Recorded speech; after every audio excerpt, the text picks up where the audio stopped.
The scheduler provides a number of options and directives that allow you to simulate how work flows through your shop.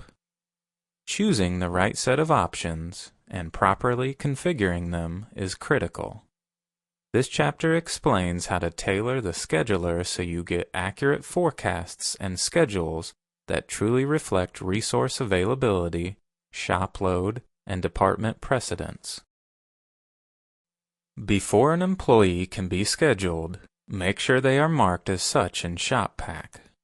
Go to the Define menu and select Employee. This displays the Employees dialog box. For every employee that you want to be scheduled, open up their employee record by selecting them and clicking Modify. Place a check in the Schedule Time checkbox and click OK to save. If a resource is a temp, make sure you mark them accordingly by placing a check in the Temp Employee checkbox.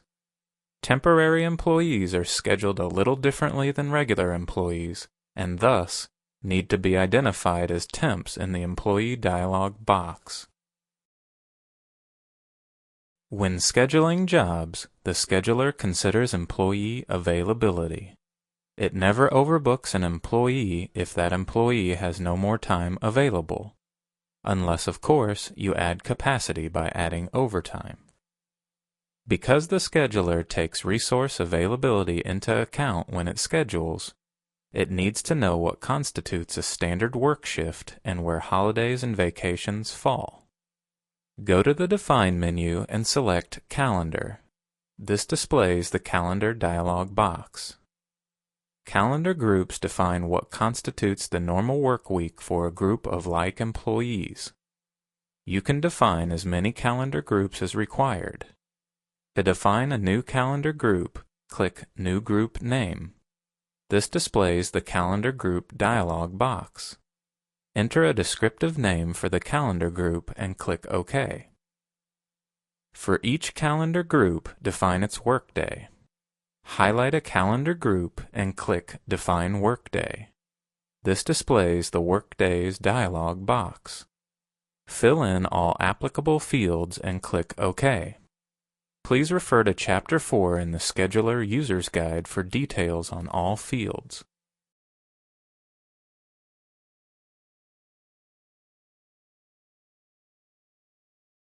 Click Assign Employees to select the employees that make up the calendar group. This brings up the Employee Assignment dialog box. Select the employees that make up the calendar group. Hold down your Control or Shift key when selecting more than one employee. The scheduler makes sure that an employee is associated with only one calendar group. The Calendar dialog box informs you of any ShopPack employees not linked to a calendar group. An employee that is not part of a calendar group will not be scheduled. Use the Holidays tab to identify holidays that employees are off work. To add a holiday, select the date from the Calendar control and click New. This adds the date to the holiday grid. To delete a holiday, select the holiday from the holiday grid and click Delete. Use the Vacations tab to identify employee vacations. To add a vacation, select the employee from the Employees pull-down list. Click the starting day from the Starting Date of Vacation calendar control.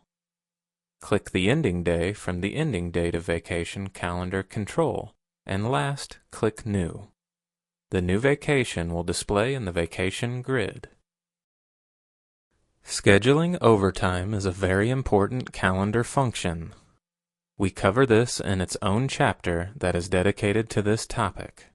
If an employee is defined as a temporary worker in ShopPack, they are displayed on the Temporary Employees tab.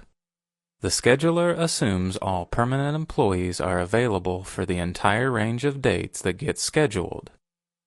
Temp employees, on the other hand, are only available for a specific date range. To define the start and end period, choose the temporary employee you wish to edit from the grid. Click the Start Date and End Date drop-down calendar cells and choose the correct start and end dates.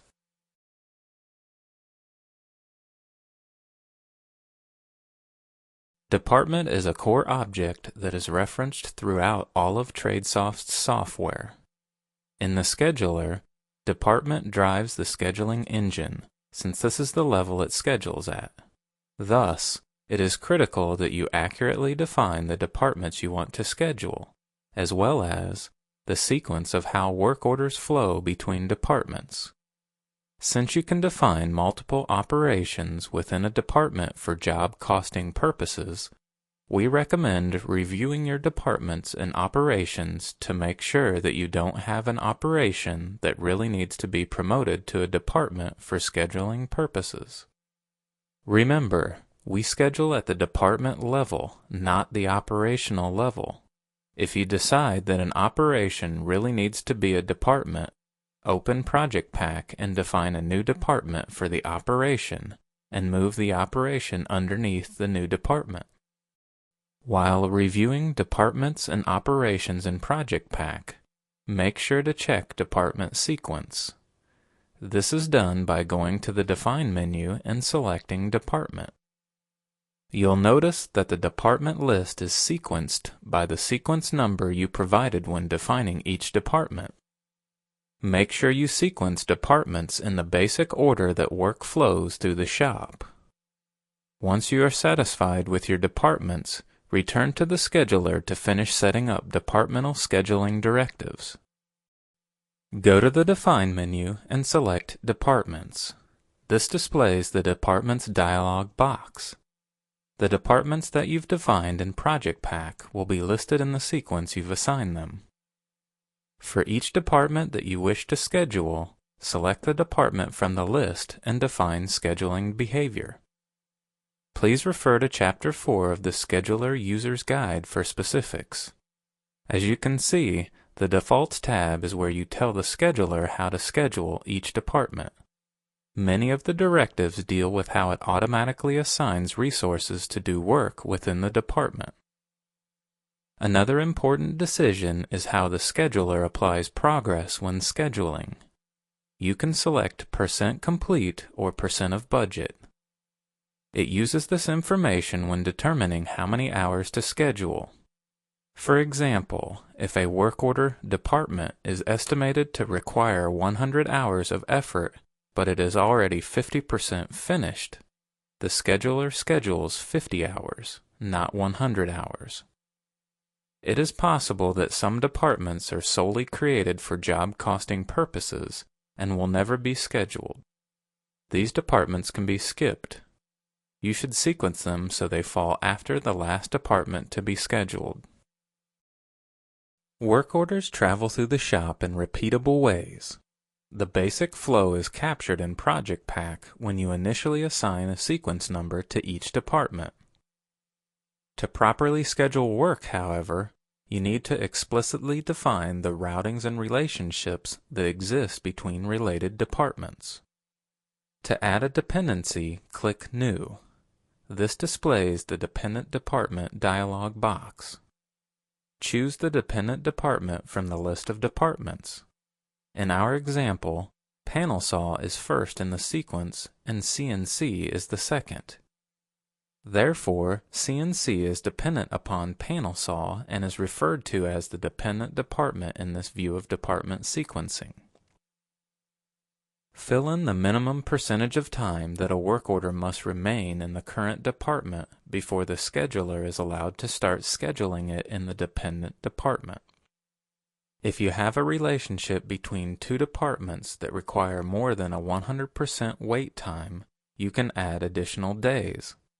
For example, let's say you had a department called Finishing that required, on average, 1 day of drying time before the next department could begin work. Entering a 1 into the above field will extend the start time of the dependent department accordingly. The scheduler automatically assigns the best resource or resources to a work order or department task. It chooses the resource or resources that finish the work order or department task before any other resource or resource team. Thus, it needs to know two important things. 1. Which department or departments an employee can work in, and 2. The employee's availability. To identify the department or departments an employee can work in, go to the Define menu and select Employee Skill Matrix. The skill matrix lists all of the employees that have been assigned to a calendar group. For each employee, define their skill level by department and any applicable scheduling penalties. In our example, the employee is a primary resource for assembly and is a secondary resource for hardware. The scheduler always tries to use primary resources first when scheduling. However, if a bottleneck develops within a department, the scheduler will use secondary resources if they finish work sooner than waiting on primary resources to become available. When assigning a resource as a secondary resource, always include a productivity penalty. For example, a 20% productivity penalty means the resource generally takes 20% longer to complete the task than a primary employee.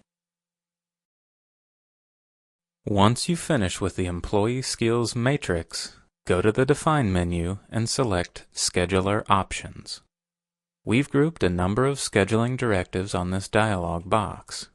Most you'll be able to fill out, however, some you'll need to experiment with, testing actual results against scheduled dates until you find the optimum settings for your shop. For more information on each option, refer to Chapter 4 of the Scheduler User's Guide.